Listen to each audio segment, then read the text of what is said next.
There is an undeniable truth that the legacy of Western colonialism is deeply rooted in the national identity and cultural niches of Asia, especially Vietnam. Hello Emma, I'm Hoang Long from Modern Asia class. This video will demonstrate the colonialism in Asia by illustrating the invasion of Western identity into Asian civilization, especially Hanoi, and take a deep look into the consumerism of Vietnamese young people due to the domination of foreign culture. Before entering the video, I want to clarify the definition of colonialism and consumerism.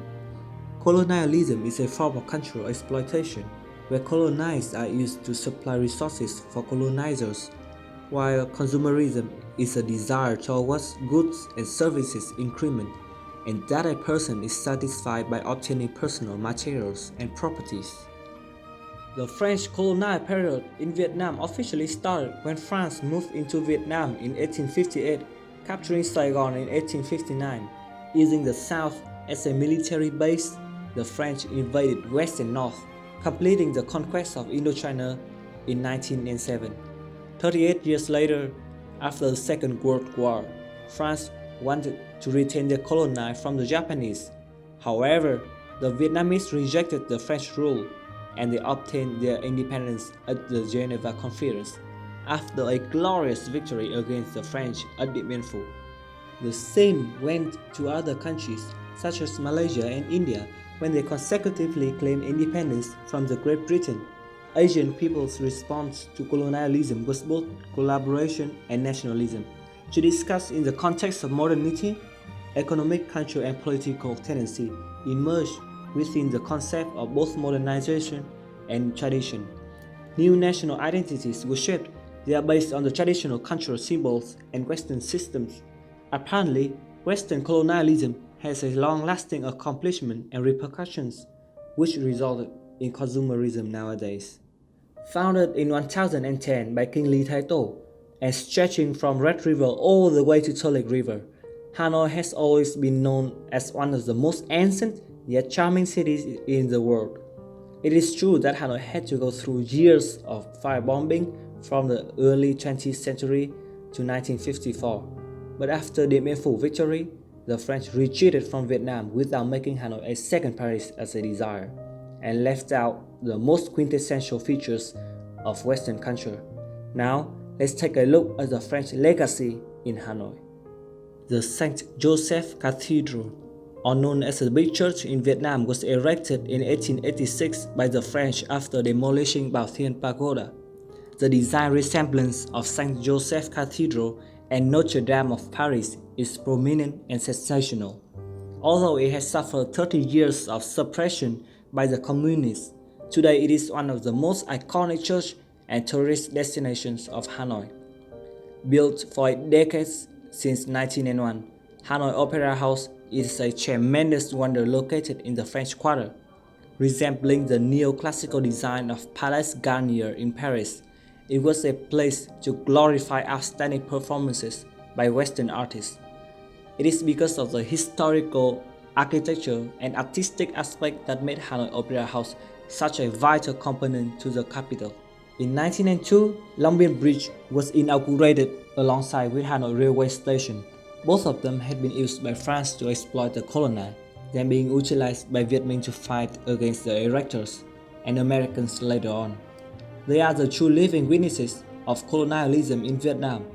Although being damaged multiple times throughout the history, the bridge is still in good use, and the station is still the largest railway transshipment point of the North.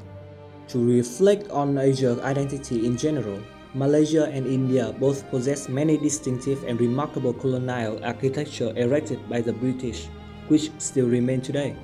For example, Malaysia has Kelais Castle in Perak, City Hall in Penang, railway station in Kuala Lumpur, and some British churches and cathedrals, while in India, Chennai has Chiphok Palace, Madras High Court, Chennai Central Station, and Victoria Public Hall.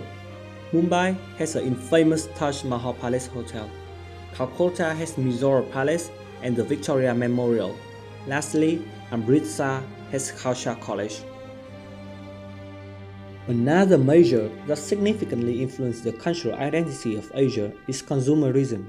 In this context, people, especially youngsters in developing nations, tend to consume much more than they need, sometimes outrageous, to maintain their desired lifestyles.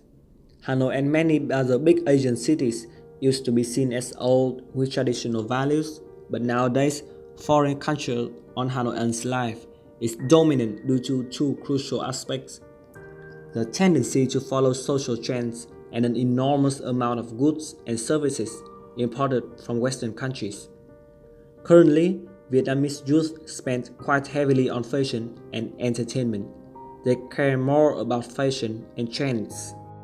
Therefore, although Zara and H&M are American brands and are not brands with their own personalities or colors due to vast target audience, but the relatively low price, good materials, and designs are constantly being suitable for many needs and attract many young Vietnamese consumers.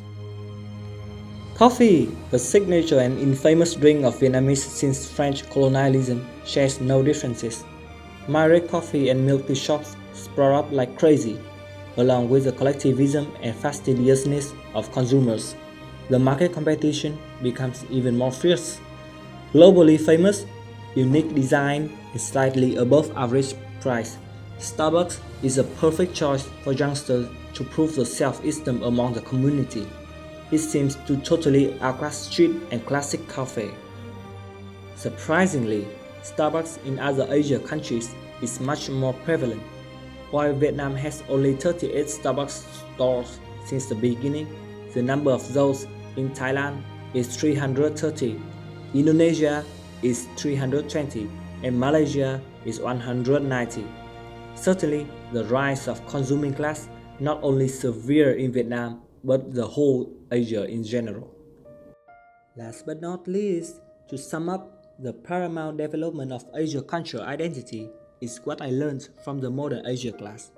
This course not only strengthened my knowledge about the charm and meaning of Asia colonial constructions, but also helps me understand the presence of social relation consumerism and potential loss of traditional values. I appreciate your attention. This was an amazing course and I hope to see you guys in the next semester.